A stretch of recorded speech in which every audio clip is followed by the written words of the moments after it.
네, 조금 전에 전해드렸지만 최순실 씨에 이어서 국정농단의 핵심 인물인 차은택 씨가 재판에 넘겨졌습니다. 네, 이번에도 대통령의 공모 혐의가 공소장에 적시됐는지 관심이 모아지고 있는데요. 정황이 드러났습니다.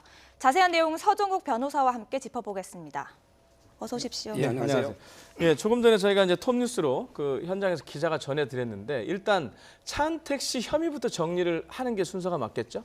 그쪽이 크게 보면 네 가지입니다. 범죄 사실이. 네. 첫째는 이제 포스코 계열의 광고회사 포레카 지분 이게 80%를 갖다가 이제 강취하려는 그게 강요 미수고요. 예. 그다음에 두 번째 이제 지인을 KT 임원으로 임명해서 네. 광고를 이게 몰아온 거 광고를 따온 거 수주. 네. 그게 직권남용. 직권남용. 예. 검찰 제명으로는 직권남용 권리행사 방해를 합니다. 실무적으로는 법에는 이게 직권남용죄라고 돼 있고, 예. 네. 그게 이제 강요죄하고 경합범이 됩니다. 뭐냐면 이게 직권남용은 123조 공무원의 범죄고, 네. 그다음에 강요죄는 우리 324조 일반 이게 폭행 협박이 들어가야 되거든요. 네. 따라서 이게 하나의 행위지만 두 개의 범죄가 다 성립합니다. 따라서 이게 강요죄와 그다음에 직권남용죄 두 네. 개가 되고, 그다음 세 번째는 이제 정상회담 할 때 행사 용역을 주고 리베이트를 받았잖아요. 네. 그게 알선 수재죄입니다. 예. 마지막으로 이제 횡령, 즉 아프리카 픽처스 네. 이게 실제 1인 회사를 하더라도 이게 횡령이 성립하거든요. 한 예. 10억여 원, 10억 4천만 원. 그래서 크게 범죄 사실은 4개고 제명은 이제 5개가 되는 거죠. 그러니까 강요와 강요 미수가 저희 이제 그래픽에는 따로 표시가 됐었네요. 예. 네, 그렇다면 이 강요 미수라는 건 포스코 계열 광고 회사의 강탈이 인정됐다는 것으로 볼 수 있습니까? 미수니까요. 결국 이제 강요라는 거는 이제 폭행 협박으로 의무 없는 일을 행하게 하거나 권리 행사를 방해해야 되거든요. 따라서 이게 강탈에 성공했으면 강요 기수가 되고, 근데 협박은 했잖아요. 근데 네. 결국은 협박이 안 통해서 지분을 강취는 못했죠. 따라서 이게 강요 미수가 된 겁니다. 네. 네. 자, 그리고 마지막 부분에 횡령 혐의를 보면 예. 저희가 준비한 그래픽이 있는데 공소장 중에 이런 내용이 있어요. 아프리카 픽처스 회사의 자금을 횡령을 해서 10여 년간 배우자 그리고 아버지 전직 직원 가족을 허위 등재해서 10억 4천여만 원을 생활비와 개인 채무로 썼다 이렇게 돼 있는데요. 예. 자, 저게 지금 횡령 혐의로 추가가 된 거죠. 그렇죠. 이게 판례에 의하면 예. 이게 1인 회사의 1인 주주도 횡령이 됩니다. 네. 왜냐하면 이게 법인하고 개인은 별개죠. 따라서 이게 아프리카 픽처스가 차은택 씨 완전히 개인 회사를 하더라도 네. 저런 방법으로 이제 돈을 빼내면 횡령죄가 성립하는 거고요. 그 액수가 이제 상당히 10억이 넘으면 액수가 이게 5억부터 50억까지는 이게 또 가중처벌 조항이 있어요. 특경법에서 가중되면 형량이 상당히 제일 높은 형량이 됩니다. 5개 범죄 중에. 네, 그러면 이 혐의가 모두 재판에서 인정이 된다면 이 처벌 수위나 형량은 어떻게 됩니까? 그래서 그걸 이제 구체적으로 보면요. 현재 강요 미수는 이게 기수하고 똑같으니까 임의적 강경이니까 형량이 똑같습니다. 따라서 이게 강요 미수하고 강요 직권남용은 모두 5년 이하의 징역입니다. 좀 가벼워요. 그리고 이제 알선 수재도 마찬가지입니다. 왜냐하면 이게 공무원이 알선 수재하면 10년 이상 무기까지 되는데 차은택 씨는 이게 공무원이 아니고 사인이죠. 네. 따라서 이게 알선 수재도 5년 이하입니다. 그러니까 4개가 다 5년 이하고 가장 형량이 높은 건 횡령입니다. 횡령은 이제 3년 이상입니다. 그러면 이게 법에 3년 이상이라는 말은 15년 이하라는 말이거든요. 최고가 15년이기 때문에. 네. 그럼 이게 범죄가 여러 개 있으면 가장 무거운 범죄의 2분의 1을 가중합니다. 네. 따라서 이게 15년에 2분의 1 하면 22.5년. 결국 이게 차은택 씨한테 적용 가능한 법정형은 3년 이상에서 22.5년 이하입니다. 따라서 저는 이게 여러 가지 이제 액수라든지 사회적 무리 이런 걸 봤을 때 최하 한 10년 가까이도 놓을 수 있는 법정형은 22년 6개월 이하까지 때릴 수 있습니다. 네. 네. 자, 이제 구체적인 혐의 부분은 이 정도로 하고요. 예. 자, 제일 관심이 갔던 이제 대통령과의 공모 여부, 대통령의 공범 여부인데요. 네. 저희가 대통령이 등장하는 공소장 부분을 정리를 해봤는데요. 예. 이런 얘기가 공소장에 기재가 됐다고 합니다. 안종범은 대통령으로부터 이모 씨를 KT에 채용을 할 수 있도록 연락하라는 지시를 받고 이 부분이 있단 말입니다. 이걸 그렇죠. 공모로 지금 봐야 된다는 거죠. 그렇죠. 이게 강요 미수 부분은 대통령 혐의가 완전한 공모는 빠져 있고 그냥 지시만 나와 있고요. 네. 근데 이 두 번째 범죄 KT 부분은 네. 확실하게 이제 대통령이 공모해서 직권남용하고 이제 강요죄 공모법이 나오거든요. 네. 따라서 이게 그 부분에 대해서 이제 채용할 수 있도록 한다. 이것도 이게 의무문을 향하는 거잖아. 채용 안 해도 되는 사람을 채용하는 거잖아요. 실제로 채용이 이루어졌나요? 실제 채용이 됐죠. 임원으로 예. 전문급으로. 예. 따라서 이 부분은 명확하게 직권남용죄가 되는 거죠. 네. 그리고 두 번째를 보면 플레이그라운드라는 광고 회사에 광고를 좀 이른바 몰아주라는 부분이 또 적시가 됐어요. 이 부분은 어떻게? 이것도 이게 의무 없는 일을 시킨 거 아닙니까? 네. 따라서 이게 이 부분도 당연히 직권남용이 됩니다. 네. 그리고 공통적으로 KT가 들어가 있는데요. 저희가 준비한 그래픽이 하나 더 있거든요. 보시면서 이야기 나눠보도록 하겠습니다. 네, KT 대표이사 황모 씨 등은 요구에 불응할 경우 직간접적으로 불이익을 받게 될 것이 두려워서 플레이그라운드를 광고 대행사로 최종 선정이라고 공소장에 나와 있습니다. 사실상 KT가 대통령의 지시를 받았다는 건데요. 그 이유가 불이익을 받을까 봐 두려웠다는 거죠. 이건 어떻게 보십니까? 이게 바로 아주 중요한 부분인데요. 네. 이 부분이 이게 바로 강요죄가 성립하는 근거가 됩니다. 왜냐하면 이게 그 직권남용하고 강요죄가 다른 게 직권남용은 이제 그 직무상 권력만 남용하면 되는데 강요는 이제 그 분명히 폭행이나 협박이 들어야 되거든요. 네. 따라서 이게 협박이 되려면 상대방이 두려움을 느끼게 되잖아요. 네. 결국 이 KT가 세무조사라든지 또는 이게 각종 인허가 부분에서 불이익을 받게 두려움을 느꼈다. 이 부분이 바로 이게 그 강요죄가 성립하는 결정적인 증거가 되는 부분이죠. 자, 그렇다면 여기도 실제적으로 광고가 지금 한 5억 정도 들어갔나요? 5억이 아니고 이게 60몇 억이고요. 이익금이 5억이 넘는다는 거죠. 순이익. 실제 광고 준 거는 이게 7건으로 60억이 넘죠. 네. 자, 이쯤에서 좀 하나 되돌아봐야 될 게 지난번에 그 공소장 있지 않습니까? 그러니까 예. 최순실 씨라든가 안종범 전 수석, 그다음에 그 비서관 거기에서도 공모가 대통령 부분이 적시가 됐었지 않습니까? 그렇죠. 그 부분을 다시 좀 한번 좀 돌이켜 볼까요? 그때는 어떤 혐의로 어떤 공모가 있었습니까? 그때도 이게 그 직권 남용하고요. 네. 그다음에 그 공무상 비밀 누설 이 부분이 이게 공모가 있었고요. 네. 그때 아마 이게 검찰하고 청와대 공방이 있었죠. 검찰은 이게 99%가 진실이라고 했고요. 네. 근거가 있다. 예. 근데 청와대에서는 아마 이 추측과 뭐 상상, 소설처럼 이게 사상 사상 누각이다. 네. 네. 이렇게 이게 표현했는데요. 예. 저도 이게 공장을 제가 수십 번 읽어봤습니다. 네. 근데 제 생각은 상당히 그 합리적이고 객관적인 증거에 안종범 수석의 수첩이라든지 핸드폰처럼 빼도 박도 못하는 게 물증에 있거든요. 따라서 이게 저는 상당히 그 합리적이 의심이 없는 유죄 확신이 들 정도로 상당히 검찰이 증거가 충분히 그 객관적으로 구비되어 있다. 한마디로 이게 사상 누각이 아니고 철옹성 아닌가. 저는 이게 이렇게 봅니다. 네. 사실 차은택 씨의 공소장이 나오기 전에 대통령이 언급되지 않을 것이라는 관측에도 무게가 실렸습니다. 검찰도 사실은 그런 얘기를 했었어요. 예, 이거는 약간 이게 지난번하고는 뉘앙스를 아마 다르다. 지난번하고 좀 다르다. 그렇게 얘기를 네. 했었거든요. 이렇게 말을 했지만요. 근데 이게 저는 이게 그렇습니다. 공소장이라는 거는 육하 원칙에 따라 논리가 맞아야 되잖아요. 네. 예를 들어 이 박근혜 대통령이 빠져버리면 모든 게 안 맞거든요.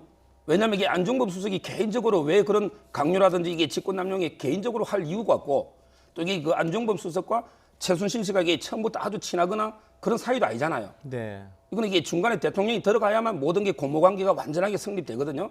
이걸 우리 법으로는 이게 이거 순차 공모랍니다. 순차 공모. 순차 공모. 또 예. 최근에 판례하면 릴레이식. 우리 그 달리기 할 때 릴레이식 의사 연락에 의한 공모.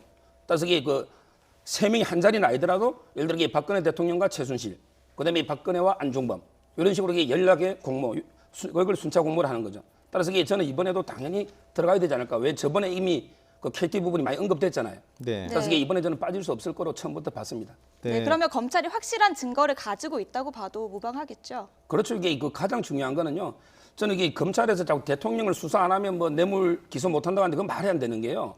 왜냐하면 이게 그 옛날에는 자백이 증거의 왕이라 해가지고 무조건 이게 피해자한테 자백받고 조사를 해야 되지만 네. 지금은 그게 아니고 객관적인 물증이 중요합니다. 네. 예를 들어 이게 수첩 있고 핸드폰이 있고 또 이게 돈 줬다는 사람이 있으면 대통령 수사 안 하고도 저는 이게 충분히 기소할 수 있다 보거든요. 굳이 대면 조사를 안 했기 때문에 못한다 이거는 말이 안 된다 봅니다. 예. 네. 통상 이렇게 기소를 하게 되면 검찰에서 기자들을 상대로 이른바 백브리핑이라는 걸 하거든요. 예. 아마 지금 진행이 되고 있는데 지난번에는 그 자리에서 99% 확실한 것만 넣었다 이런 얘기를 했단 말이에요. 검찰이. 오늘도 지금 아마 진행이 돼서 조금 있으면 이제 관련 얘기 속보들이 들어올 것 같은데 오늘은 또 어떤 얘기를 구체적으로 할까요? 그 자리에서. 그렇죠. 이게 그 원래 기소 요건이요. 네. 예를 들어 이게 범죄의 어떤 상당히 그 객관적 혐의, 그러니까 무슨 말이냐면 이게 그 합리적 의심 없을 정도로 범죄 확신이 들 때 그때만 이게 기소하게 되어 있습니다.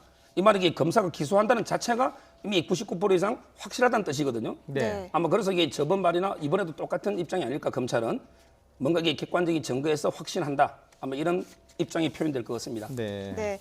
그리고 차은택 씨와 함께 송성각 전 한국콘텐츠진흥원장도 함께 재판에 넘겨졌는데요. 이 송 전 원장의 혐의도 함께 짚어주시죠. 아마 이게 그 혐의가 상당히 좀 특이한데요.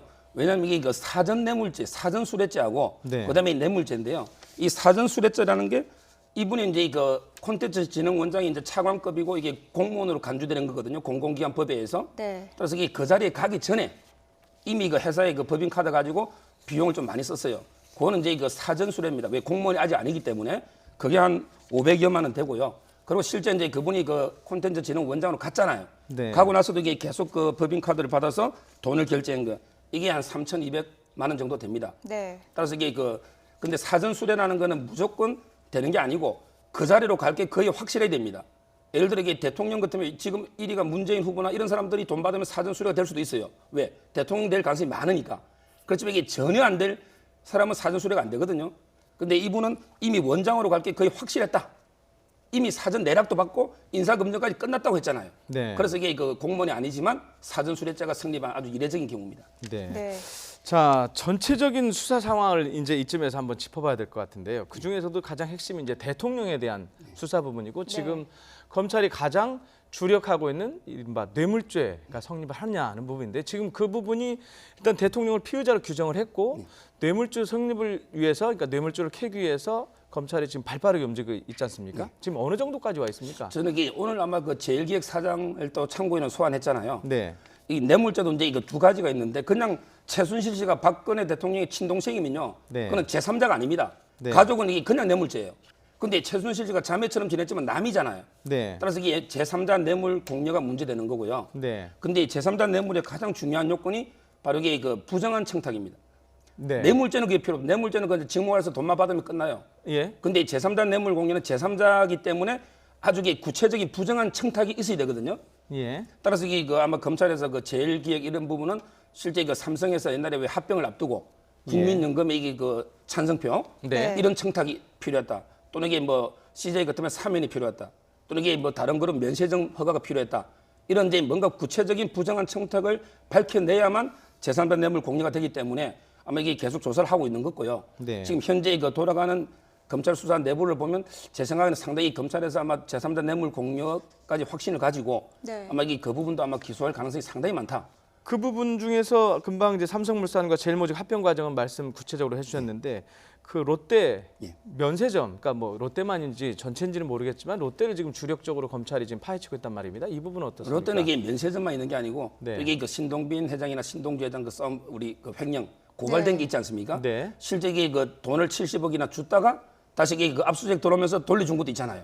이런 건 이게 누가 봐도 이거는 제가 보기에 그 직무 관련성이나 대가성 청탁이 인정된다 보거든요. 네. 따라서 이게 저는 뭐 롯데뿐만 아니라 CJ나 SK도 면세점이 있잖아요. 따라서 이게 이런 기업들 충분히 저는 이게 제3자 뇌물 공여가 성립할 여지가 많다고 봅니다. 네, 방금 여러 기업들을 말씀해 주셨는데 이 뇌물죄 적용이 된다면 대통령도 문제지만 기업들도 사법 처리 대상에 오르는 거 아닙니까? 그렇죠. 이게 그 뇌물죄 같은 걸 우리가 법으로 필요적 공범이랍니다. 필요적 공범. 이 말은 이게 반드시 정례자, 즉 뇌물을 준 사람하고 그다음에 받은 사람을 동시에 처벌한다는 거죠. 물론 이제 그 형량은 좀 틀릴 수가 있죠. 법정형은 당연히 틀리고. 네. 따라서 이게 근데 여기서 또 우리 중요한 판례라는 소개하면 판례는 이게 그 협박을, 즉 강요를 공갈을 당해서 돈을 주더라도 직무 관련성이 있으면 뇌물이 된다는 거거든요. 따라서 이게 저는 이번 KT 건도 마찬가지인데요. 실제 기업들이 세무조사나 인허가 불이익이 무서워서 돈을 주다 하더라도 충분히 이게 저는 뇌물도 가능하다. 왜냐하면 이게 꼭 협박 당해야 돼서 뇌물죄가 안 되는 건 아니고요. 뇌물 아까 지금 판례는 이게 그 협박이나 공갈죄하고도 뇌물죄는 같이 이게 그 실체적 경합으로 양립할 수 있다. 이게 판례이기 때문에 뭐 저는 당연히 기업도 정례죄가 된다고 봅니다. 네. 검찰의 경우에 지난주에 이른바 그 청와대 대통령의 이제 최후 통첩을 한 게 있는데 29일 그러니까 모레까지 좀 대면 조사를 하자. 근데 대면 조사가 안 돼도 지금으로서는 안 될 가능성이 더 높다는 게 이제 대체적인 관측인데 안 돼도 뇌물죄 적용을 할 수 있습니까? 아까 그렇게 하실 수 이게 있다고 그렇죠. 말씀하셨는데. 그런 이제까지는 뇌물 예. 받은 사람 조사 안 하고 기소한 예가 없다고 검찰이 말했지만 네. 실제 그 조사해봤자 어차피 뭐 부인할 거 아닙니까? 네. 결국에 자백으로 기소하는 게 아니고 네. 뭔가 이게 돈을 준 증거. 사람의 진술 네. 또는 이게 가장 중요한 건 물증 예. 아까처럼 수첩이든 핸드폰이든 이걸로 하기 때문에 저는 이게 반드시 대면 조사 안 하더라도 얼마든지 이게 기소는 가능하다고 법리적으로 이렇게 보는 거죠. 네, 이렇다 보니까 이 검찰 내부에서는 대통령에게 체포 영장을 청구해야 된다 뭐 이런 목소리도 나온다고요. 저는 이게 그 개인적으로는 그걸 좀 반대하는 입장인데요. 왜냐하면 이게 체포라는 거는 반드시 이게 48시간 이내 구속영장을 전제하고요. 그리고 이게 구속이라는 거는 기소를 전제합니다. 네. 근데 대통령은 재직 중에 내란 위안죄 빼고는 형사상의 소추를 받지 않잖아요. 따라서 이게 어차피 기소를 못 하거든요. 근데 기소를 못 하는데 그럼 구속할 리가 없고 구속을 안 하면 체포를 할 필요가 없다는 거죠. 따라서 이게 저는 체포영장까지는 좀 지나친 게 아닌가 저는 부정적으로 봅니다. 네. 네. 지금 보면 그러니까 청와대 대통령은 지금 대면 조사를 이제 거부할 가능성이 큰데 그걸 크게 해석을 하면 검찰 수사는 일단 피하고 특검을 하겠다는 건데요. 만약 특검에서 조사를 받으면 좀 더 괜찮은 겁니까? 그리고 이른바 제가 좀 궁금한 게 청와대에서 말한 것 중에 중립적 특검이란 말을 했어요. 네. 중립적 특검이란 게 무슨 의미고 그게 가능한 겁니까? 예, 그럼 두 가지로 이렇게 말씀드리면 저는 특검이 검찰보다 오히려 이게 가볍거나 뭐 수사가 이게 아니고요. 아마 저는 이게 그냥 시간 끌기로 봅니다. 왜냐하면 이게 그 예. 검찰 조사보다는 특검으로 계속 미루다 보면 특검 이게 또 최장 120일 아닙니까? 예. 시간을 계속 끌다 보면 이게 여론의 반등이 있을 수도 있고 또는 이게 촛불이 또 겨운 추운 날씨다 보면 좀 사그라들 수도 있기 때문에 아마 이게 시간 끌기로 보는 거고요. 그다음에 두 번째 그 중립적 특검이라 했는데요. 그건 이게 한마디로 하면 어불성설이죠. 말 자체가 성립할 수가 없어요. 왜냐하면 이게 이번 특검은 상설 특검법이 아니고 바로 이게 개별법에서 별개 특검 아닙니까? 네. 상설 특검은 여야가 이렇게 추천합니다. 법무부 차관도 위원회 들어가요. 예. 근데 이번에 특검은 야당에서 2명을 추천합니다. 네. 그럼 이게 야당에서 2명을 추천하면 당연히 진보적이나 야권 성향 인사를 추천할 거 아닙니까? 네. 그럼 이게 그게 완전하게 중립이 될 수가 없잖아요. 네. 따라서 이게 저는 말 자체가 이번에 별개 특검을 도입한 취지에 안 맞고요. 예. 만약에 중립적이 아니라는 이유로 특검 임명을 거부해버리면 이게 이번에는 그 법이 없어요. 왜냐하면 이게 법률을 거부하면 국회에서 과반 출석의 3분의 2가 하면 확정이 되지만 이번에 이게 대통령이 중립적이 아니라 해서 특검을 거부해버리면 방법이 없기 때문에 엄청난 혼란이 일어날 거로 보입니다. 그러니까 제가 왜 그 중립적 특검이라는 말씀을 들었냐 하면 이제 이번 주에 그 야당에서 2명을 추천할 거 아닙니까? 예, 그렇죠. 그러면 그 중립적이라는 단어를 가지고 혹시 거부할 수 있는지 그걸 좀 여쭤보고 싶었거든요. 법으로는 이게 당연히 그 임명을 거부할 수 있는 거고요. 예. 그럼 이게 그 거부했을 시는 뭐 국회에서 어떻게 이게 선정하는 이런 절차 규정을 두셔야 되거든요. 네. 근데 이번에 졸속으로 빨리 만들다 보니까 그런 세세한 규정을 못 둔 거죠.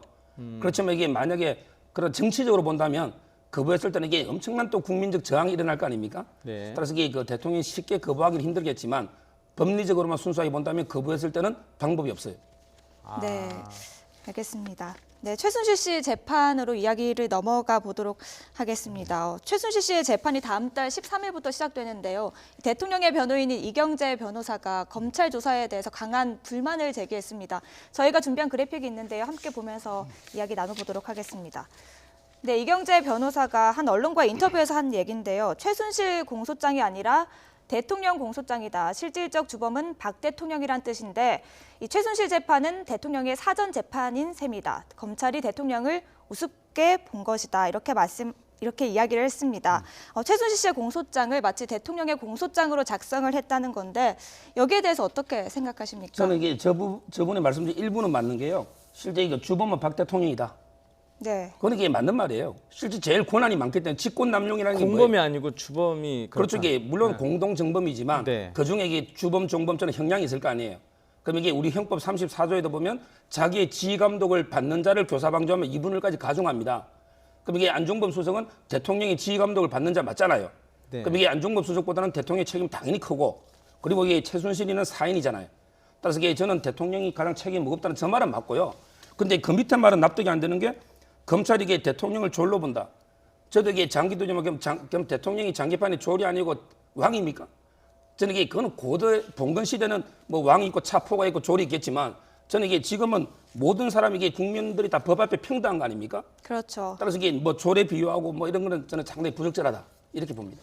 네. 자, 제가 아까 말씀드렸던 이제 검찰에 지금 백브리핑 내용이 조금 들어왔는데요. 이런 속보 자막이 4개가 추가됐는지 좀 말씀드리고 계속 얘기를 전해드릴게요.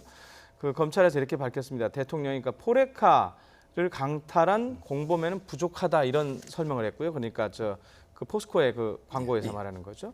그다음에 그 차은택 씨 인사 개입 의혹은 계속해서 확인 중이다. 그래서 인사 개입 부분은 아직 확인이 안 돼 있다는 것 같고요. 네. 그다음에 검찰에서 지금 기업체 그리고 2대 관계자를 아마 오늘인 것 같아요. 오늘 이제 소환 조사를 하고 있는 것 같고요.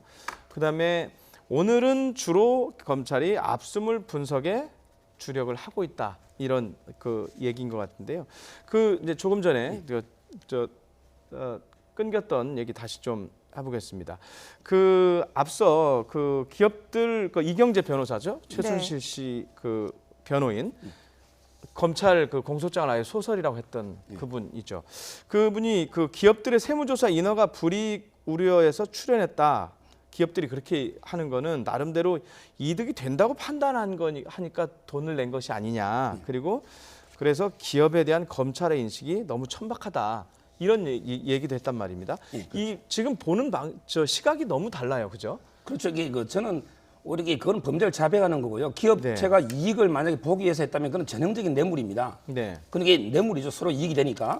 따라서 이게 정말 무죄가 되려면 기업들이 순수한 목적으로. 근데 순수하게 문화 융성이라든지 뭐 이런 목적으로 이게 그 돈을 냈을 때는 무죄지만 네. 거기하고 기업들이 이익을 보기 위해서 했다면 그건 전형적인 뇌물이고요. 네. 따라서 이게 그 주장이 저는 안 맞다고 보고 금방 이게 보도된 것 중에 그 강요 미수 부분 있잖아요. 네. 그러니까 그 부분 한 말씀 드리면 네. 그 공장에 제가 대통령 워딩을 그대로 읽어보니까 네. 대통령이 이게 2015년 2월 17일 날 지시했어요. 예. 뭐라 했냐면 대기업에 넘어가지 않도록 포스코 회장 그리고 이게 포레카 대표와 함께 매각 절차를 살펴보라고 안종범 수석한테 지시했거든요. 구체적이네요, 아주. 그렇죠. 이게 그때 왜 중요한 그때 두 개 예. 업체가 들어왔어요. 예. 하나는 이게 롯데 계열사 M허브라는 회사하고 네. 그다음에 컴투게더 회사거든요. 근데 M허브는 롯데 계열사니까 대기업이잖아요. 예. 그럼 이게 대통령의 지시가 뭡니까? 대기업에 넘어가지 않도록 살펴보라는 뜻은 결국에 M허브 롯데 계열사 M허브한테 주지 말고 컴투게더나 아니면 이게 최순실이나 모스코스한테 주라는 이런 지시거든요. 네. 근데 실제 그 이후에 2015년 5월 달에 보면 M허브가 입찰을 포기했어요. 롯데 계열사가. 그렇기 때문에 이게 컴투게더가 단독으로 받은 거 아닙니까? 저는 이게 대통령의 이 지시는 입찰에 참가해가지고 하나 업체를 포기시킨 거예요. 따라서 이게 저는 아마 이게 왜 공모가 안 되는지. 물론 대통령이 뒤에 부분 순수하게 협박하는 거 있잖아요. 뭐 파묻어 버린다, 세무조사한다 이런 부분에는 가담 안 했을 수 있지만 그런 얘기까지 했겠어요. 그건 그러니까 아니겠죠. 그 부분에는 예. 가담 안 했지만 예, 앞부분에서 M허브 롯데 계열사를 정리하고 네. 컴투게더에 중소기업에 주라. 이렇다면 이게 저는 일부분에만 가담하더라도 전체적으로 이게 공모 관계는 성립하거든요. 따라서 이게 강요 미수도 저는 지시는 구체에 들어가 있는데 범죄는 빠져 있는 게 약간 납득은 안 됩니다. 네. 네, 그리고 또 다른 얘기로 넘어가 봐서요. 어제 박근혜 대통령의 2대 주치의였던 서창석 서울대 병원장이 긴급 기자회견을 열었죠. 이 논란이 참 많았습니다. 비아그라 제2 그리고 제2 프로포폴이라 불리는 마취제 구매에 대한 입장을 밝혔는데요. 저희가 녹취를 준비했습니다. 함께 들어보시죠.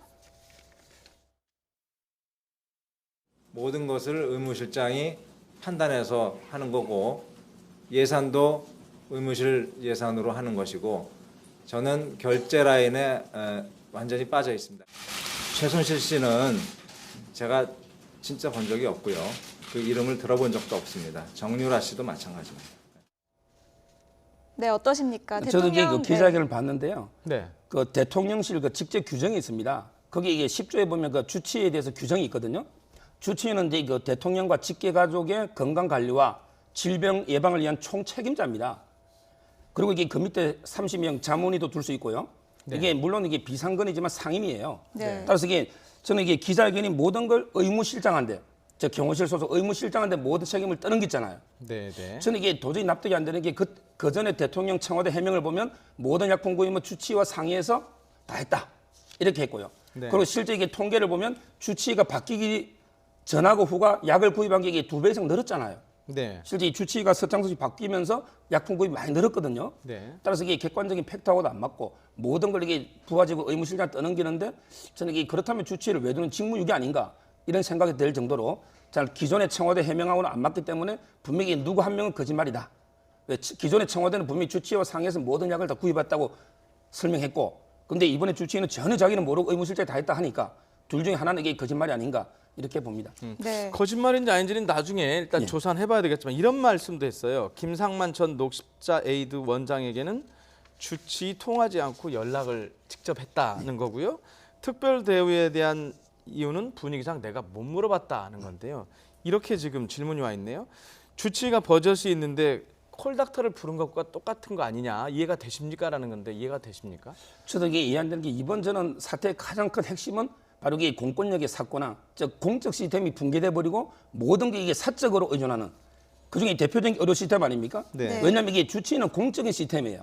근데 녹십자 뭐 이런 병원장들 전부 이게 사인들이고 정상적으로 이게 어떤 대통령을 진료할 수 있는 분이 아닌데 저는 이게 된 거 상당히 문제가 있고요. 도저히 저도 이게 납득이 안 됩니다. 주치 몰래 이런 게 이루어진다는 건 있을 수 없는 일이죠.